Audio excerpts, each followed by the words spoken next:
documents from the Air Force around information warfare. Essentially, if you understand that the universe is made up of information, there's a group of people, they put out a contest called Evolution 2.0, and it's this person, Perry Marshall, who's a very influential business consultant in coordination also with George Church, who's out of Harvard Medical School and part of a lot of the genomic, gene engineering, CRISPR, Ancestry.com, synthetic bio space. And they've got this contest where they are offering up $10 million for anyone who can figure out this problem around communication theory. The base level, you've got a transmitter and a receiver, and there's communication that travels between both of them.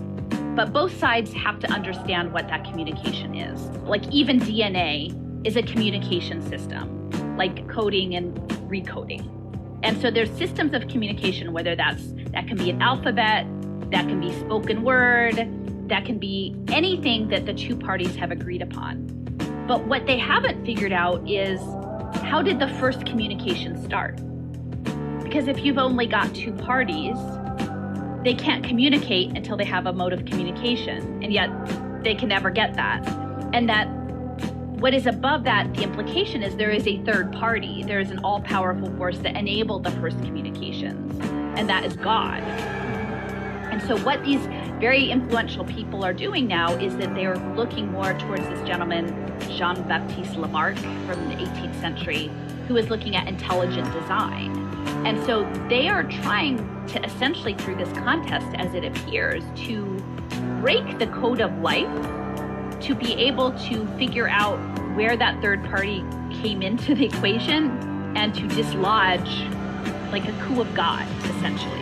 Solving this communication puzzle, solving the idea of communication of life itself, of genetic sequencing, outside of the way we've been traditionally presented, surfacing other ideas, and then what happens once that takes place. They need as much data as possible to break that code. The idea of this barcode of life, so Microsoft is advancing the planetary computer under the climate change campaign, and then there's another group of people who are doing every single living thing needs to be barcoded. A lot of this is embedded in bioinformatics research, Ancestry.com, getting all of that material. They need to break it through force of machine learning.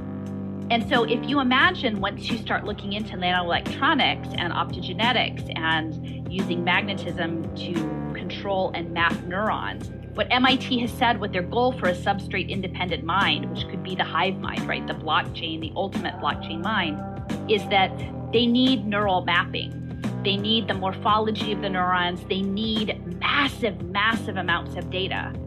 And so as I imagine it, now that they've got this technology to get the data that they want to accomplish this end at a massive scale, that's what they're going to pursue, but they need to not kill everybody first.